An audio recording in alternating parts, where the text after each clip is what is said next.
சத்யம் ப்ராப்பர்ட்டிஸின் green city Chengalpattu அடுத்த உத்திரமேரூரில் வெறும் 10,000 ரூபாய் முன்பணத்தில் வட்டி இல்லாமல் சுலப தவணையில் வீட்டு மனைகள். For bookings call 9962036203. ரெட்ரோ ஆன்மீக சேனலை பார்த்துக்கிற அனைவருக்கும் வணக்கம். நான் உங்கள் ஜோதிடர் கருப்பசாமி கேஜிஎஃப். 2025 விசுவாவசு ஆண்டு ராகு கேது பெயர்ச்சி 12 ராசிக்காரர்களுக்கும் என்ன பலனை கொடுப்பாரு, என்னென்ன பலவீனத்தை கொடுப்பாரு. பொதுவாக ராகு பகவான் சொல்லிட்டாவே, ராகு கேதுனா, ராகு பகவான்னா தான் அப்பாவுடைய அப்பா முன்னோர், கேதுனா தான் அம்மாவுடைய அம்மா முன்னோர். பொதுவாக இந்த ராகு கேது பெயர்ச்சிங்கிறது ராகுவுடைய தன்மை ஜாதகத்தில் நல்லா இருந்தால் என்ன உச்சத்தில் இருக்கும். அதாவது பெரிய ஆசைகள், ட்ரீமு, பெரிய கார் வாங்கணும், பைக் வாங்கணும், வீடு வாங்கணும், சொத்து வாங்கணும், ஏக்கர் கணக்கில் இடம் வாங்கணும், பல பில்டிங்கில் கன்ஸ்ட்ரக்ஷன் பண்ணணும், நல்ல ஒரு பதவியில், ஒரு பெரிய பதவியில் இருக்கணும் கேட்கக்கூடிய ஆசைகள்லாம் நிறைய வரக்கூடியது ராகு கேது பேச்சு தான்.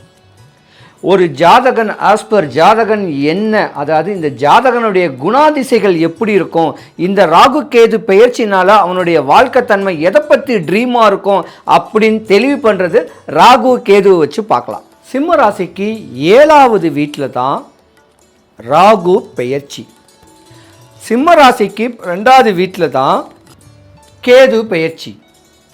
சிம்ம ராசியில் கேது பெயர்ச்சி, சிம்ம ராசிக்கு 7வது வீட்டில் ராகு பெயர்ச்சி. யோகங்கள் உங்களுக்கு தாங்க அதிகமாக இருக்கு, நீங்கள் நினச்சதெல்லாம் சாதிக்கலாம். ஒரு கிரகம் ஒரு வீட்டில் வந்த உடனே உங்களுக்கு கெடுபலன் கொடுத்துறாது, உச்சத்தில் கொடுக்கும். படிக்கிற பிள்ளைங்களுக்கு படிப்பை கொடுக்கும், ஞானத்தை கொடுக்கும், தெய்வ பலத்தை கொடுக்கும். வேலை வெட்டி இல்லாதவங்களுக்கு நல்ல உச்சநிலை வேலையில் கொடுக்கும். இப்படி யோகங்கள் நிறைஞ்சிருக்கக்கூடிய தருணம் சிம்ம ராசிக்கு தான் உண்டு. எப்படியாவது சம்பாரிச்சிடணும், கஷ்டப்பட்டு இஷ்டப்பட்டாது சம்பாரிச்சிடணும் சொல்லக்கூடிய தருணம் சிம்ம ராசிக்காரங்களுக்கு உண்டு. இருந்திருந்தாலும் 7வது வீடு கலத்திரக்காரகன்னு சொல்லுவாங்க. காதலிக்கிற பிள்ளைங்க, பெண் பிள்ளைங்க மட்டும் கவனமாக இருங்க. தாய் தகப்பன் பேச்சை கேட்ட ஒரு மாப்பிள்ளையை கெட்டினீங்கன்னா நீங்கள் உச்ச நிலையில் இருப்பீங்க. காதல்னு சொல்லக்கூடிய நோயில் சீக்கிரம் கல்யாணத்தை முடிச்சிட்டிங்கன்னா 25 வயசு, அதிகபட்சம் 27 வயசுலேயே உங்கள் இல்லறம் பற்றற்று போயிடும். நீங்கள் நினச்சிருந்த வாழ்க்கை ட்ரீம் எல்லாமே குறைஞ்சு போயிடும். ஆனால் இருந்திருந்தாலும் சிம்ம ராசிக்கு 2025 இந்த ராகு பெயர்ச்சிக்கு முன்ன கல்யாணம் பண்ணிடணும். ராகு பெயர்ச்சிக்கு அப்புறம் கல்யாணம் பண்ணிங்கன்னா கொஞ்சம் பிரச்சனைகள் உருவாகும். கணவன் மனைவிக்குள்ள கருத்து வேறுபாடுகள் வரக்கூடிய தருணங்கள் உண்டு. வாதம் விவாதங்கள் பண்ணக்கூடிய தருணம் உண்டு. புதுசாக கல்யாணம் ஆன பெண்கள் மாமியார்கிட்ட அனுசரித்து தான் போகணும். இப்படி அனுசரித்து போகலனா கூட உங்கள் இல்லற வாழ்க்கை பற்றற்று போயிடும். ரொம்ப கவனமாக இருக்கணும். என்ன கேட்டால் ஒரு 6 மாதம் 1 வருஷம் கேப்பு விட்டுட்டு உங்களுடைய தன்மை எப்படி இருக்குது, இல்லை 7வது வீட்டு கலத்திரக்காரர்களுக்கு செய்யக்கூடிய சாந்திகளை, நாக பிரதிஷ்டையை ஏதாவது ஒரு கோவிலில் நீங்கள் முறையான ஐயருங்க கிட்ட, ஜோதிடர்கள்கிட்ட கேட்டு அந்த நாக பிரதிஷ்டையை பண்ணிட்டு திருமணம் பண்ணிங்கன்னா கூட உங்களுக்கு தாரதோஷம் இருக்காது. பொதுவாக சிம்ம ராசின்னு கேட்டாவே ஆண் ராசின்னு சொல்லுவோம். ஆனா பிறந்தாலும் ஆண் ராசி, ஆனா பிறந்தவங்களுக்கு அரசியலில் பிரவேசம் வரக்கூடிய தருணம் இது தான். பெண்ணா பிறந்திருந்தாலும் தனக்கு கல்யாணம் ஆகி பிள்ளைங்க பிறந்துருச்சுன்னா அந்த பிள்ளைங்களுக்குனே வாழ்க்கையை அர்ப்பணிக்கக்கூடிய அற்புதமான பெண் தெய்வம் நீங்கள் தான். ஒரு கட்ட காலத்தில் கணவனுக்கும் மனைவிக்கும் ஆகாது, பிள்ளைங்களுக்காக கஷ்டப்பட்டு வாழ்க்கையை வாழ்ந்து தெளிவான அமைப்பில் கொண்டு போகணும்னு சொல்லக்கூடிய வாழ்க்கையில் ஏமாறுவீங்க. நீங்கள் தன்னுடைய குடும்பத்துக்காக, தான் பிள்ளைங்க நல்லா வளரணும், தான் கணவனுக்காக நீங்கள் பண்ணாத யாகமே கிடையாது. ஆனால் கணவன் உங்களுக்கு நல்ல கணவனாக அமையிறது கொஞ்சம் கஷ்டம். இருந்திருந்தாலும் அந்த கம்பீரமும் உடலில் ஒரு தைரியம் தான் உங்களை காப்பாற்றும். ஒரு கட்ட காலத்தில் ஒரு 45-50 வயசில் உங்களுக்கு மரணமே பாவிக்கக்கூடிய அளவுக்கு ஒரு ஹார்ட் சம்மந்தப்பட்ட பிரச்சனைகள், பிளட் ப்ரெஷரு இதெல்லாம் வரும். ஆனால் பயப்படாதீங்க, தியானம் பண்ணுங்க, தவம் பண்ணுங்க, ஆன்மீகத்தை தெய்வத்தை டைட்டாக பிடிங்க, குல தெய்வத்தை வழிபடுங்க, உக்ரமான தெய்வத்தை வழிபடுங்க, கால பைரவரை வழிபடுங்க, அகோர வீரபத்திரர் வழிபடுங்க, காளி தாயை வழிபடுங்க, வராகி தேவியை வழிபடுங்க. உங்களுக்கு தலைமுடி கூட கொட்டாது பெண்களுக்கு. ஏன்னா பெண்ணே தெய்வம், பெண்ணை மதிங்க. சிம்ம ராசியில் இருக்க வேண்டிய பெண்ணை கெட்டுறதுக்கு நீங்கள்லாம் கொடுத்து வச்சுருந்துருக்கணும். கல்லு மண்ணு சுமந்தாது உங்கள் கணவர்மார்களை காப்பாற்றிடுவாங்க, உங்கள் பிள்ளைங்களை காப்பாற்றிடுவாங்க. ஆனால் மாமியாருக்கும் அம்மாவுக்கும் உங்களுக்கும் தான் ஆகாது. அது விதி. ஏன்னா ராசிக்கு 12வது வீட்டில் சந்திரன் கடகராசி இருக்கு. 12ஆம் வீட்டில் கடகராசி இருக்கனால தான் சிம்ம ராசியில் உள்ள தாய் வீடை பற்றி தான் யோசிப்பீங்க. தாய் வீட்டை தப்பாக பேசுனா உங்களுக்கு தண்டனை வரணும்னு கேட்கக்கூடிய அளவுக்கு சாபமும் விடுவீங்க. மாமியார் உங்களுக்கு ஜென்மத்துக்கும் ஆகாது. ஆனால் நடிப்பாங்க மாமியார், நம்பிக்கை இருக்காதீங்க. இருந்திருந்தாலும் சிம்மராசியை பொறுத்த வரைக்கும் யோகங்கள் வரக்கூடிய தருணம் உண்டு.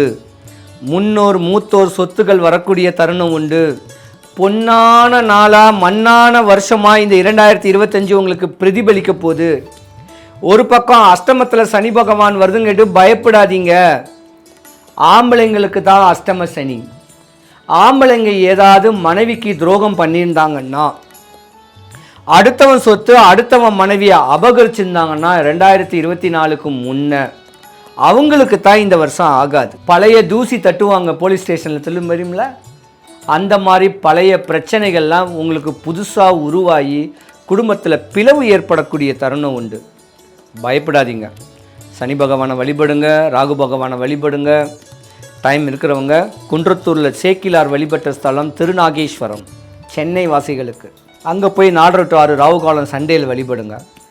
அதே போல் சனி பகவானும் ராகு பகவானும் ஒன்று குணத்தில், சனி பகவானும் செவ்வாய் பகவானும் ஒன்று குணத்தில், அள்ளி கொடுக்கறதில்ல. நல்ல நேரம்தான் வரணும். யாருக்கும் எந்த குறையும் வராமல் 2025 ரசித்து ருசித்து சந்தோஷமாக சிம்மராசிக்காரர்கள் வாழணும். ராகு கேதுவுடைய பேச்சு ஒரு வாழ்க்கையில் உச்சத்தில் நிலைமையை கொண்டு வரக்கூடியது, ஒரு தன்மை உடையது. வீடு நிலம் வாங்கக்கூடிய தன்மைகள், யோகங்கள் அடைக்கக்கூடியது. இந்த லாட்டரியிலலாம் காசு அடிக்கணும்னு எதிர்பார்த்துருப்பாங்களா, அதெல்லாம் ராகுவுடைய தன்மை தான்.